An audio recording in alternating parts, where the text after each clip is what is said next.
আল্লাহ পাকের সন্তান আছে? হ্যাঁ। আমরা কি বলি? লাম ইয়ালিদ, তিনি কাউকে জন্ম দেননি, কারো কাছ থেকে জন্ম। কিন্তু এই যে 200-300 কোটি খ্রিস্টান বলছে যে আল্লাহর সন্তান আছে, না বোঝো না। এই জন্য ওরা দলিন, পথভ্রষ্ট। দলিন মানে কি?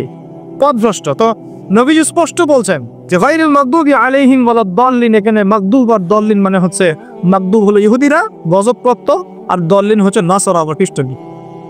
এখন আপনার সাথে আমার কথা, আপনাদের সাথে আমার কথা, আমাদের পলিটিক্স থেকে শুরু করে বাথরুমের কমোড পর্যন্ত, ঠিক আছে, আইন কানুন থেকে শুরু করে আমাদের চেহারা সুরত পর্যন্ত, আমাদের পোশাক পরিচ্ছদ থেকে শুরু করে অর্থনীতি, পরিবার, সবকিছু, এই সবকিছু ওই দুই জাতির অনুসরণে গড়ে উঠেছে। সেটাই সবচেয়ে বড় আফসোসের কথা। সবচেয়ে বড় আফসোস, বাথরুমটাও নিজের মতো করতে পারলাম না। ঠিক আছে, এই যে দেখবেন কমোডে কি বাম পায়ে ভর দিয়ে বসে যাবে? আচ্ছা, ওইখানে কাপড় কি পবিত্র রাখা যাবে? কিভাবে ইউজ করে আমি এখনো বুঝি না, কেমন করে ইউজ করে।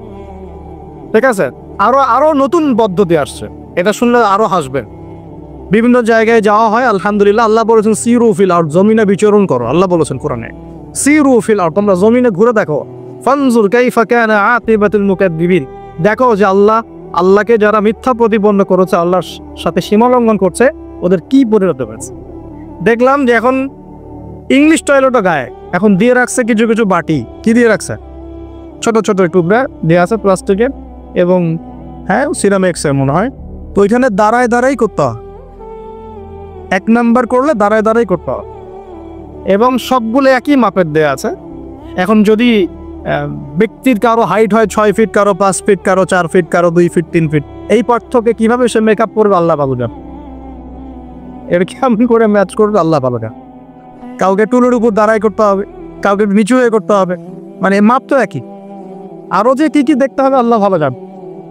তো প্রিয় ভাইরা, বাথরুম করতে গিয়ে যদি নবীর সুন্নাহ মতো করেন, এখান থেকে কথাগুলো আসছে। যদি বাম পা দিয়ে ঢোকেন, বা পায়ে ভর দিয়ে বসেন, দেখবেন ইস্তেঞ্জা করেও শান্তি পাচ্ছে। নবীর প্রতিটা সুন্নত বৈজ্ঞানিক।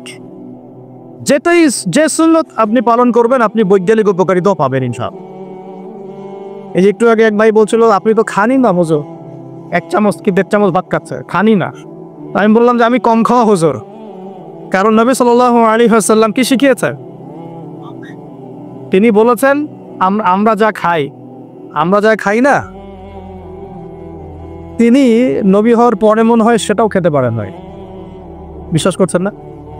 এরকম 3-3টা মাসের চাঁদ চলে যেত, নবী সাল্লাল্লাহু আলাইহি ওয়াসাল্লামের বাসায় চুলাও জ্বলে নাই। আর আমাদের তো একবেলা যদি না খাই তাহলে আল্লাহর উপর কত শেখায়, কত অভিটাইম। আর তারপরে তিনি বলছেন একজন ব্যক্তির এতটুকু খাওয়াই যথেষ্ট যে কোমর মেরুদণ্ডটা সোজা করতে পারে, আল্লাহর ইবাদত করতে। আর যদি তোমাদের খেতেই হয় তাহলে পেটটাকে 3 ভাগ করে খাবে। কয় ভাগ? 1 ভাগ খাবার রাখবে, 1 ভাগ পানি খাবে, আর 1 ভাগ এই শ্বাস প্রশ্বাস চলাচলের জন্য ফাঁকা না। কয়েকজন এর উপর আমল করে দেখাতে পারে? কতজন মানুষ আছে? আর যারা একদম গোগ্রাসে খায়, এদের ব্যাপারে কোরআনে এবং হাদিসে কিন্তু মারাত্মক কথা আছে। আল্লাহর নবী সাল্লাল্লাহু আলাইহি ওয়াসাল্লাম বলেছেন যে তোমরা খুব বেশি ঢেকুর তুলো না। কি করো না? একজন সাহাবী খুব ঢেকুর উঠাচ্ছে, সাহাবী না আসলে, উনি পাশ দিয়ে যাচ্ছিলেন, খাবার দাবার খেয়ে পাশ দিয়ে যাচ্ছিলেন। নবীজি তার ঢেকুর তোলা দেখে বলছেন যে তোমরা বেশি ঢেকুর তুলবে না, কারণ দুনিয়াতে যে ব্যক্তি বেশি পেট পুড়ে খাবে, কাল কিয়ামতের মাঠে সে সবচেয়ে বেশি ক্ষুধার্ত থাকবে। পারেন না খাবেন আপনি, নিজের পেটটাকে 3 ভাগ করবে, 1 ভাগ খাবার, 1 ভাগ কি পানি, আর 1 ভাগ শ্বাস প্রশ্বাসের জন্য ফাঁকা। আর এই ব্যাপারে একটা কথা বলে দেই, শেষ জামানায় কিন্তু খাবারগুলো সব করাপ্টেড হয়ে যাবে। কি হবে? খাবার ভেজাল হবে, ভেজাল। এটার দলিল সূরা কাহাফে আছে, আমি এটা ব্যাখ্যা করবো না আজকে। সূরা কাহাফে আছে, আমি ব্যাখ্যা করবো না, শুধু ইন্ডিকেশন দিচ্ছি। 309 বছর ঘুমিয়েছিলেন আসহাবুল কাহফ। কত বছর? 309 বছর ঘুম থেকে উঠেই তারা প্রথম যে অনুভবটা করেছেন সেটা হলো তারা ক্ষুধার্ত। তারা কি ক্ষুধার্ত? তারা 309 বছর পর যদি আপনি ঘুম থেকে ওঠেন, আপনার কাছে এই দুনিয়াটা আজীব মনে হবে, হবে না? কিন্তু ওনারা ক্ষুধার্ত, পকেটে কিছু মুদ্রা ছিল, যেই মুদ্রাগুলোর মান 309 বছরও কমে যায় নাই। কমে গিয়েছে না। এখন আপনি আপনার মুদ্রা নিয়ে ঘুমান 300 বছর, দেখেন তারপর কি হবে? টাকা থাকবো না যাইবো গা? আচ্ছা, তারপরে শোনেন, এরপরে উঠেই তারা বলছে ফালিয়ানজুর আইয়ুহা আজকা তুআমা, এই মুদ্রাগুলো দিয়ে বাজারে কাউকে পাঠাও, তোমাদের 9-10 জনের মধ্যে একজনকে বাজারে পাঠাও। ফালিয়ানজুর, সে যেন বাজারে গিয়ে দেখে আইয়ুহা আজকা তুআমা, কোন খাবারটা পবিত্র খাবার, ফ্রেশ খাবার। ঘুম থেকে উঠেও ফ্রেশ খাবারের দিকে তাদের নজর কেন? আর এই সূরা আপনাকে দাজ্জালের ফিতনা থেকে বাঁচাবে কেন?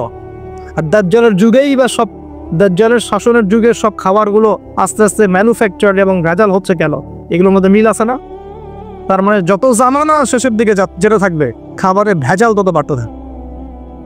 এই সময় আপনাকে অবশ্যই ফ্রেশ খাবার খুঁজে খুঁজে বের করতে হবে। খাবার আগে মানুষ খেত, খাবারের মধ্যেই চিকিৎসা ছিল, হয় না? রোগের আরোগ্য ছিল। এখন সেই খাবার খেয়ে মানুষ অসুস্থ হয়ে যাচ্ছে। বুঝতে পারছেন না? খাবারের মধ্যে থাকে উপাদান, ভালো উপাদান, যে উপাদানগুলো পেটের ভিতরে গেলে, শরীরে গেলে শরীরটা সুস্থ হয়। এখন সেই খাবার খেয়েই মানুষ অসুস্থ হয়ে যাচ্ছে। এটা কোন হাদিসের সাথে মিলে জানেন? আনতালিদাল আমাতু রাব্বাতুহা, দাসী তার মনিবকে জন্ম দিবে। দাসী মনিবকে জন্ম দিবে মানে হচ্ছে সমাজের ন্যায় অন্যায়, হক বাতিল, সত্য মিথ্যার মানদণ্ড উল্টে যাবে। যেটা ভালো সেটা হয়ে যাচ্ছে খারাপ, খারাপটা হচ্ছে ভালো। সমাজে সত্যবাদী ব্যক্তি হয়ে যাচ্ছে মিথ্যাবাদী, মিথ্যাবাদীকে মানুষ সত্যবাদী বলা শুরু করছে। আমানতদার ব্যক্তি হয়ে যাচ্ছে খেয়ানতকারী, খেয়ানতকার ব্যক্তিগুলো আমানতদার হয়ে যাচ্ছে। সমাজের সবচেয়ে ভালো মানুষকে মানুষ খারাপ বলছে, সবচেয়ে খারাপ মানুষকে খুব ভালো বলছে। উল্টে যাচ্ছে, খেয়াল করে দেখো, উল্টে যাচ্ছে।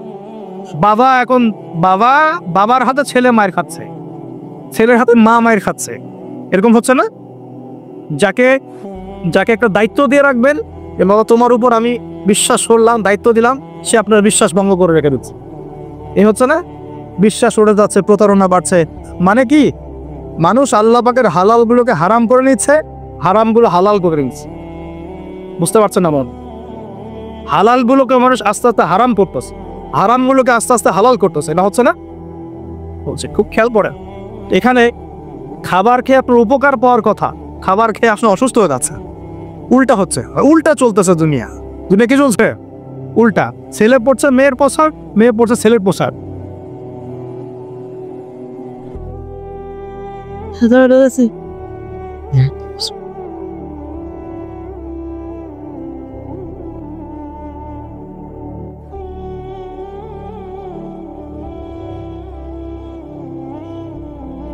আল্লাহ পাকের শুকরিয়া আদায় করি, বলি আলহামদুলিল্লাহ।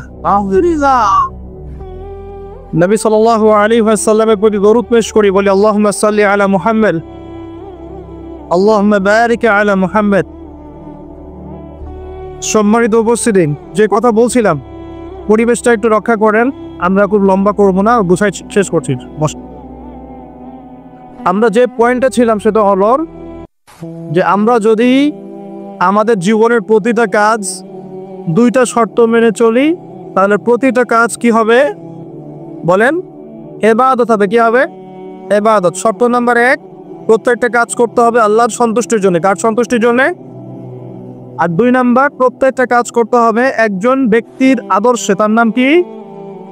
মুহাম্মদুর রাসূলুল্লাহ সাল্লাল্লাহু আলাইহি ওয়াসাল্লাম। এখন সব কাজ বলতে কি শুধু নামাজ, রোজা, হজ জায়গা না? জীবনের সব কাজ। এই একটা জিনিস যদি বুঝতে পারি, আমাদের আজকের ওয়াজ সফলের জাল। আমরা আমাদের জীবনের প্রতিটা কাজ আমাদের প্রিয় নবী মুহাম্মদুর রাসূলুল্লাহ সাল্লাল্লাহু আলাইহি ওয়াসাল্লামের তরিকা মতো করবো ইনশাআল্লাহ। রাজি আছেন ইনশাআল্লাহ?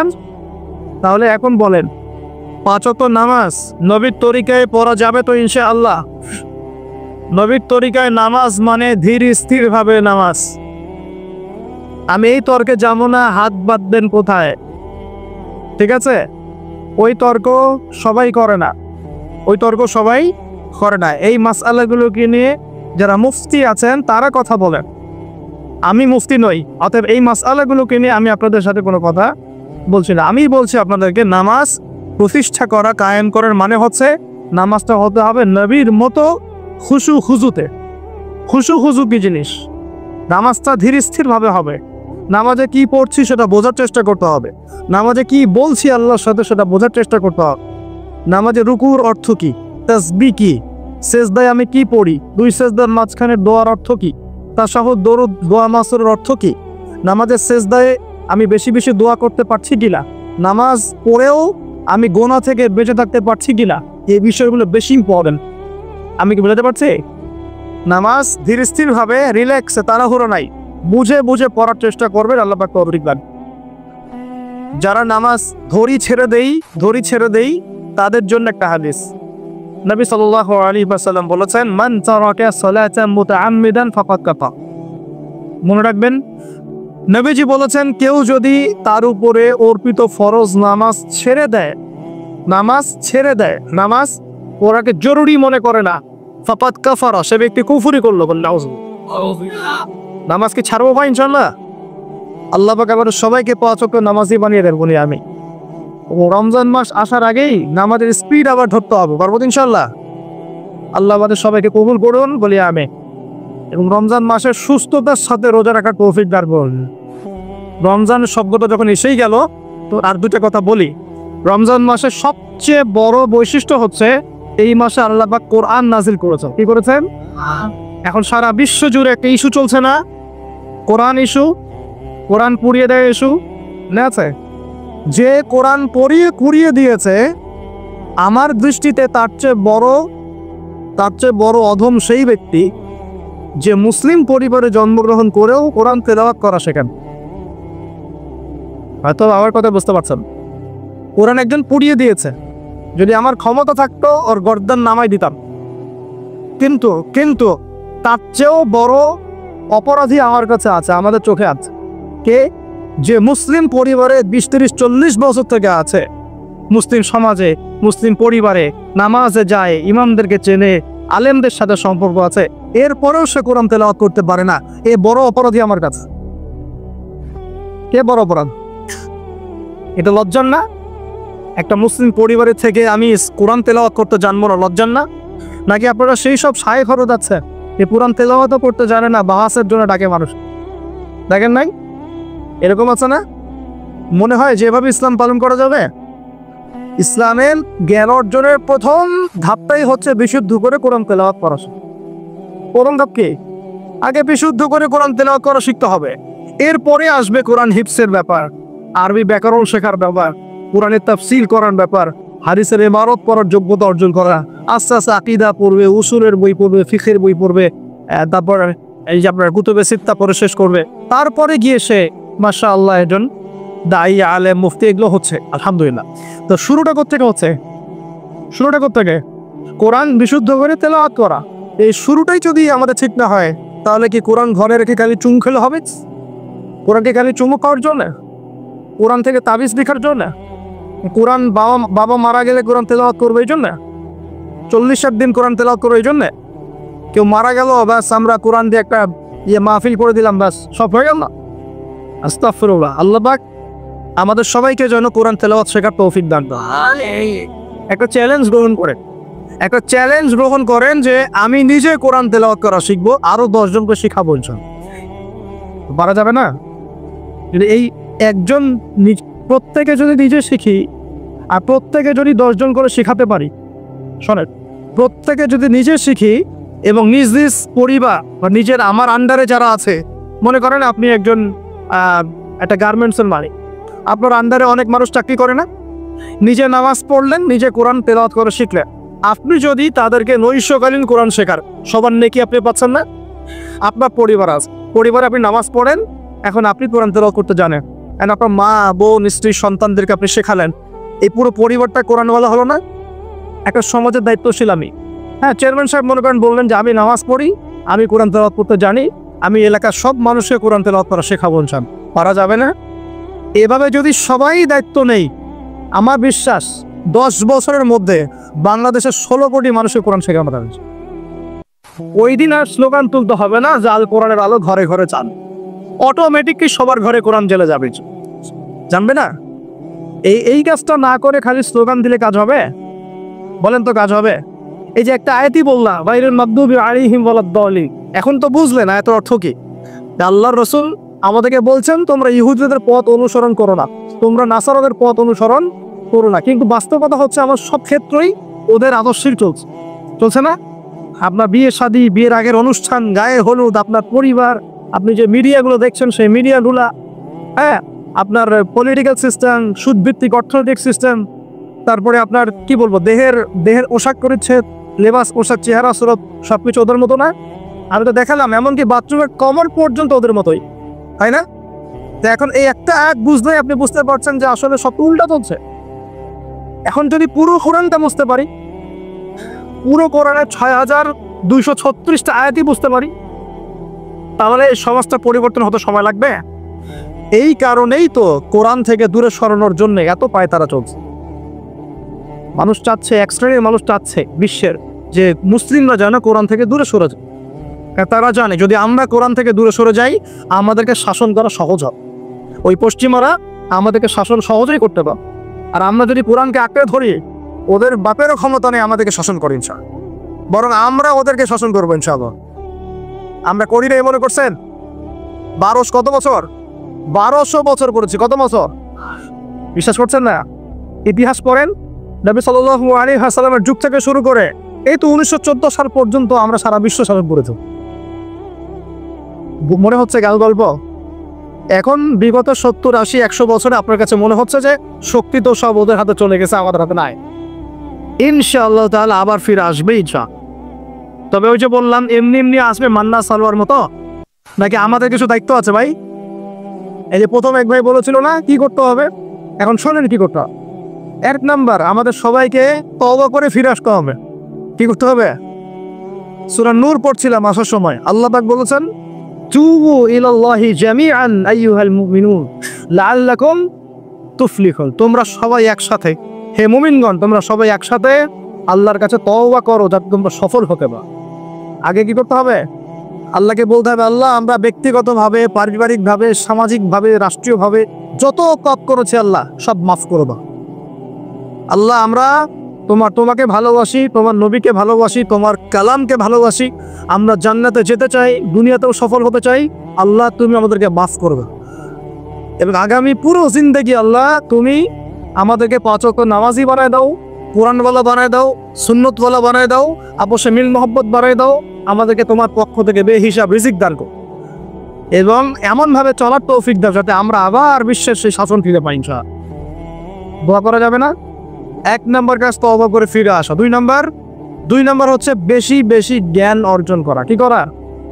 জ্ঞান অর্জন ছাড়া কোনো লাভ নাই। একদিন মাহফিল শুনতে আসছে যদি মনে করেন যে বাস কাজ হয়ে গেছে, আসলে কিছুই হয় না, মন খারাপ করেন, আসলে কিছু হয়নি। এখন এখান থেকে আপনাকে ইন্সপিরেশন নিয়ে আগামী দিনে চলতে হবে। জ্ঞান অর্জন করতে হলে কি করবেন? খালি একটা ভিডিও দেখবেন, একটা খালি বিচ্ছিন্ন বই পড়বেন। এখনকার যুব সমাজের অন্যতম প্রবলেম হচ্ছে যারা প্র্যাকটিসিং মুসলিম, তাদের কথা বলছি, যে এদের পড়াশোনার কোনো কনস্ট্রাকটিভ সিলেবাস নাই, এরা বিক্ষিপ্তভাবে জ্ঞান অর্জন করে। এই আদনান ভাইয়ের লেকচার শুনলাম, এই অমুক সাইকার লেকচার শুনলাম, অমুক দায়ের একটা লেকচার শুনলাম, হ্যাঁ অমুকের একটা বই পড়লাম, তমুকের একটা বই পড়লাম, বিক্ষিপ্ত জ্ঞান। এই বিক্ষিপ্ত জ্ঞান আপনার মাথাটাকে এলোমেলো করে দিবে। আর অনলাইনে ঢুকলে দেখবেন এ ওর বিরুদ্ধে কথা বলছে, এ ওর বিরুদ্ধে, এ ওর পিছনে লেগে আছে, এর পিছনে লেগে আছে। এখানে ভালো যতটুকু পাবে খারাপের চেয়ে বেশি পাবে। এখানে এভাবে জ্ঞান অর্জন করা যাবে কিভাবে? যেভাবে আমরা চেষ্টা করছি। হয়তো ওয়াজ মাহফিল এসে আমরা যতটুকু জানি এর 30, 40, 50% কথা কিন্তু বলতে পারি না। যা জানি তা হয়তো 30, 40% আমরা বলতে পারি বিভিন্ন কারণে। কিন্তু জ্ঞান অর্জনের পথটা কি হবে? এখানে মাদ্রাসা আছে, মসজিদ, মাদ্রাসা, কওমি ওলামায়ে কেরাম আছেন না? ওলামায়ে কেরামের পাগড়ি ধরে বসে থাকবে। কি করবে? ওলামায়ে কেরামের পাগড়ি ধরে বসে থাকবে, শুরু করাবে তারা। দেখবেন আপনি যান, আপনাকে শুরু করাবে কোরআন তেলাওয়াত থেকে। আগে কোরআন তেলাওয়াত করা শিখবেন, সময় লাগুক 1 বছর, লাগুক যাক, 1 বছর লাগবে, আমি শিখবো, ব্যাস 1 নাম্বার। তারপরে ওটা যখন ভালো পারবেন দেখবেন ওলামায়ে কেরাম আপনাকে বলবে যে এই সূরাগুলো মুখস্থ করো। আপনি নামাজের জন্য যে সূরাগুলো লাগে মুখস্থ করতে হবে না? নামাজের ফরজ, ওয়াজিব, এই সুন্নত, মুস্তাহাব জানতে হবে না? এই মাসলাগুলো জানবেন, সূরা কালাম মুখস্থ করবেন, দোয়া কালাম মুখস্থ করবেন। তারপরে আপনি যদি আরও বেশি চান আপনি হিফজ করবেন। কোরআন কি করবেন? হিফজ মানে মুখস্থ করবে। আমার তো মনে হয় আমরা যদি 1 বছর চেষ্টা করি আমরা সবাই কমপক্ষে 1 পারা হলেও মুখস্থ করতে পারবো না? ইনশাআল্লাহ, কোনো সমস্যা নেই। এরপরে আপনি যদি আরও বেশি চান তখন আরবি ভাষা এবং সাহিত্যের কিছু ব্যাকরণিক ক্লাসিক্যাল বই আছে, এই বইগুলো ধরে ধরে পড়তে হবে আলেমদের কাছে। খুব বেশি সময় লাগবে না। আপনি মনে করছেন যে অনেক সময় লাগবে, এত সময় লাগবে না। আপনার মেধা যদি শার্প হয়, এটা ডিফার করে। কারো মেধা খুব শার্ট, কারো মেধা অল্প নিতে পারে। ইনশাল্লাহ 2-3 বছর সময় দেন, ইনশাল্লাহ দেখবেন আপনি অ্যারাবিক ক্লাসিক্যাল বইগুলো পড়ার যোগ্যতা অর্জন করছেন। এরপর কি লাগবে? এরপর আসবেন আপনি হাদিসের বইগুলো পড়বেন, আস্তে আস্তে আপনি তাফসির অনুবাদগুলো কিনবেন। এখন তো হাদিসের বইগুলো বাংলায় অনুবাদ হয়ে গেছে, তাফসির অনেক তাফসির বাজারে চলে আসছে। এই তাফসির পড়লে আপনি মুফাসসির হয়ে যাবেন, মুহাদ্দিস হয়ে যাবেন, এটা বলছি না, কিন্তু অ্যাটলিস্ট আপনি কোরআন তো জানতে পারবে। এর মধ্যে যেগুলো বুঝবেন না আবার আলেমের কাছে যাবে, ওস্তাদ এটা বুঝতে পারলাম না। আমরা তো প্রতিদিনই এই কথা বলি যে উস্তাদ এটা বুঝতে পারলাম না, হুজুর এটা বুঝতে পারলাম না, প্রত্যেক দিনই বলে। বুঝবো কতটুকু? এই জ্ঞান কত গভীর, এই গভীর সমুদ্রের সব জ্ঞানকে অর্জন করা আমার পক্ষে সম্ভব? আমরা তো মনে করি 10%, 5% জ্ঞান আমরা অর্জন করতে পারি না, কিন্তু কন্টিনিউয়াসলি চেষ্টা থাকলে আল্লাহর পক্ষ থেকে জ্ঞান আসবে ইনশাআল্লাহ। জ্ঞান কার পক্ষ থেকে আসে? এই ডিগ্রি সার্টিফিকেট মানে জ্ঞান নয়। ডিগ্রি সার্টিফিকেট অর্জন করেছি মানেই যে বড় একজন মানে ইসলাম বেত্তা হয়ে গেছি, এমন নয় বিষয়। জ্ঞান কার পক্ষ থেকে আসে? আর অনেক বড় বড় ডিগ্রি অর্জন করেও যদি মনের মধ্যে রিয়া, অহংকার এগুলো থাকে, তাহলে ওই জ্ঞানেও কোনো লাভ নেই। লাভ আছে? ইবলিসের কি জ্ঞানের কোনো লাভ আছে? ও কিন্তু বড় আবেদ ছিল, অহংকারের কারণে পথভ্রষ্ট হয়ে গেছে, আল্লাহ মাফ করো। তো এভাবে প্রচেষ্টা চালান, আল্লাহর কাছে বেশি বেশি দোয়া করেন। প্রত্যেক দিন বলবেন রব্বি জিদনি ইলমা। কি বলবেন?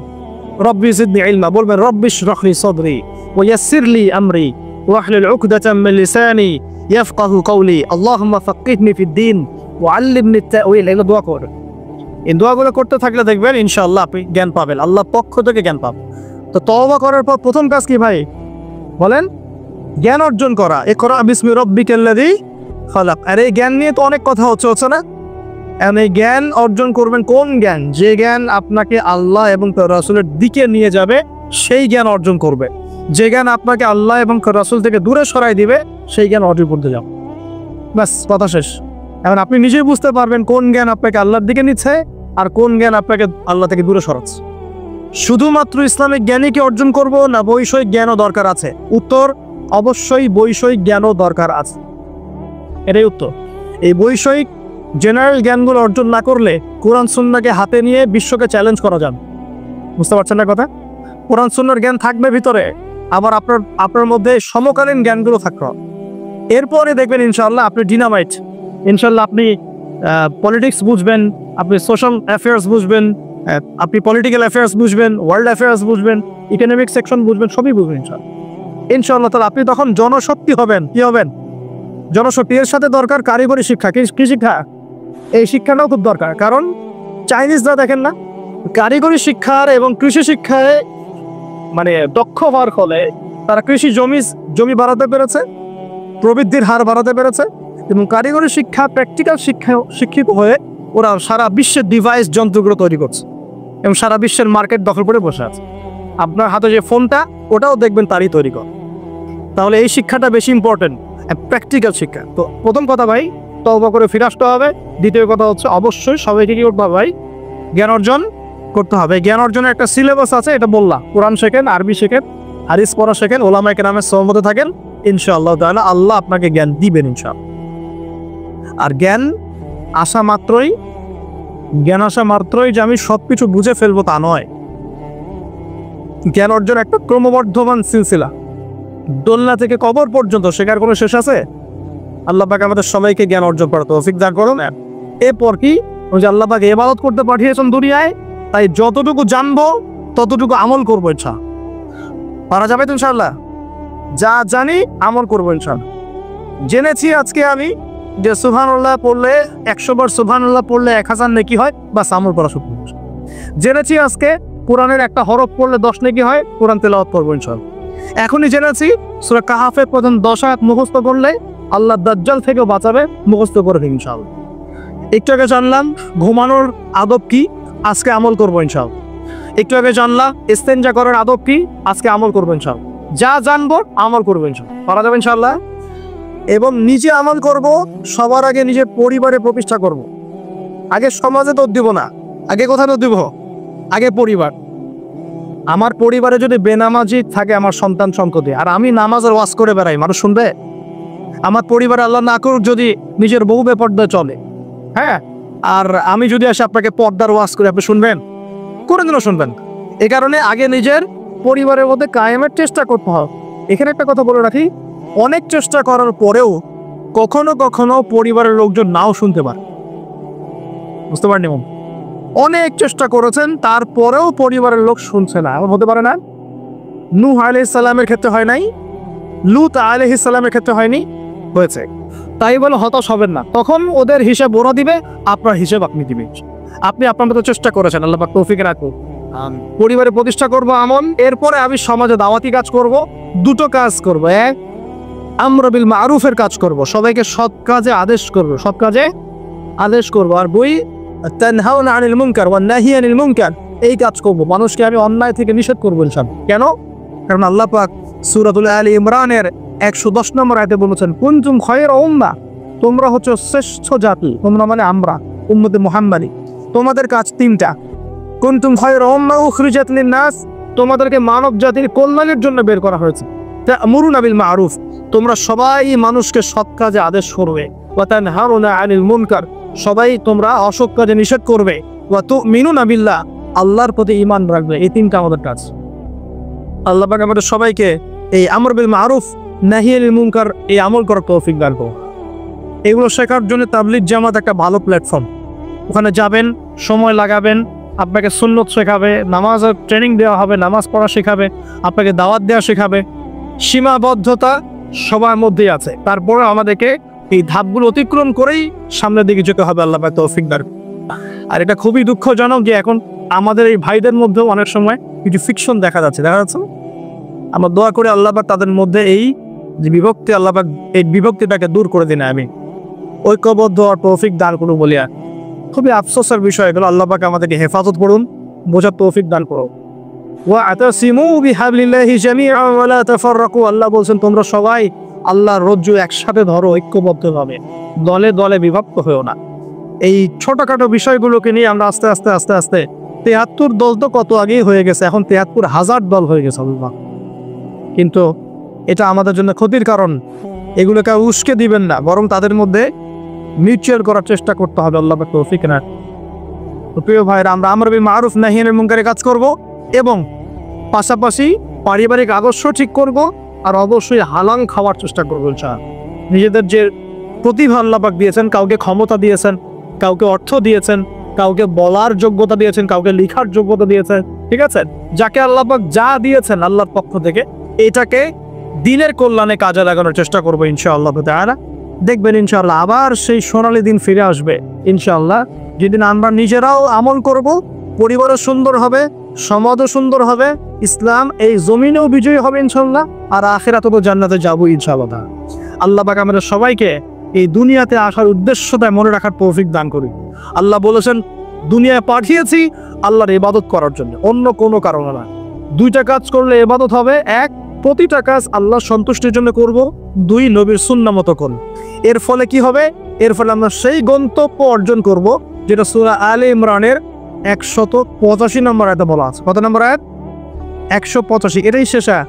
আল্লাহ রাব্বুল আলামিন বলছেন কুল্লু নাফসিন যায়িকাতুল মাউত, এই কারাগারের দুনিয়ার জীবন সংক্ষিপ্ত, এখানে সমস্ত সত্তা মৃত্যুর স্বাদ গ্রহণ করবে, ঠিক আছে? এবং কিয়ামতের মাঠে তোমাদের সবাইকে যার যার প্রতিদান দেওয়া হবে।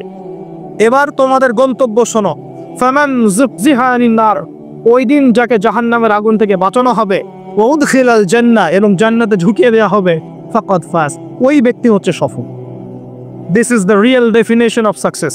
কথা বুঝতে চেষ্টা করেন, এটা হচ্ছে the real and final destination and definition of success. এটা সাফল্যের সবচেয়ে সেরা এবং কি বলবো, চূড়ান্ত সাফল্যের সংজ্ঞা। এটা হলো সবচেয়ে সেরা এবং চূড়ান্ত সাফল্যের সংজ্ঞা। দুনিয়ার সাফল্যের সংজ্ঞা ঠিক না। এই বাড়ি গাড়ি, টাকা কড়ি, স্ট্যাটাস, ক্ষমতা, এগুলো সাফল্যের সংজ্ঞা আমরা বানিয়েছি। এগুলো সাফল্যের চূড়ান্ত সংজ্ঞা নয়। চূড়ান্ত সংজ্ঞা এই আয়াতে আছে, ফামান যুকজিহা আনিন নার, যাকে জাহান্নামের আগুন থেকে বাঁচিয়ে দেওয়া হয়, ওয়া উদখিলাল জান্নাহ, যাকে জান্নাতে ঢুকিয়ে দেওয়া হয়, ফাকাদ ফাজ, এই সফল হলো। কাদ আফলাহাল মুমিনুন, এই যে মুমিনরা সফল হলো। কথা বুঝতে পারছেন? অতএব সাফল্যের সংজ্ঞা আমাদেরকে শেখানো হয়, এর চূড়ান্ত সংজ্ঞা ওইটাই সাফল্যের চূড়ান্ত সংজ্ঞা। পৃথিবীতে আমার অনেক ক্ষমতা আছে, জান্নাত না লাভ করতে পারলে কোনো লাভ। দুনিয়াতে আমি অনেক বড় আলখাল্লা পরে আলেম টাইটেল নিয়ে বসে আছি, জান্নাতে ঢুকতে না পারলে আমি সফল। দুনিয়াতে আমাকে মানুষ অনেক বড় কিছু বলছেন নাই,